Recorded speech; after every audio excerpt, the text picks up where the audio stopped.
अभिनेत्री आहे राजकारणात सक्रिय. राज ठाकरेंना दिल्या वाढदिवसाच्या शुभेच्छा. काहे दिया परदेस या मालिकेतून घराघरात पोहोचलेली आणि प्रसिद्ध मिळवलेली अभिनेत्री म्हणजे सायली संजीव ही आजकाल राजकारणात सक्रिय असल्याचे दिसून येत आहे. सायलीने तिच्या सोशल मीडियावरून राज ठाकरेंसोबत फोटो शेअर करत त्यांना वाढदिवसाच्या खास शुभेच्छा देखील दिल्या आहेत.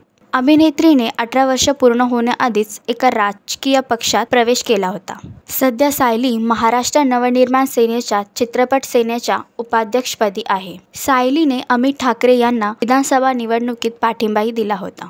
जिम्मा 2, जिम्मा, गोष्ट एका पैठणीची, ओले आले, मन फकीरा, सातारचा सलमान, हर हर महादेव अशा काही सिनेमांमध्ये ती दिसून आली होती. तुम्हाला सायली संजीव हिचा अभिनय कसा वाटतो हे कमेंट करून नक्कीच सांगा. आणि अशीच अपडेट बघण्यासाठी तुम्ही आमचं चॅनल डेली चक्कर रिजनल याला लाईक, शेअर आणि सबस्क्राईब करा.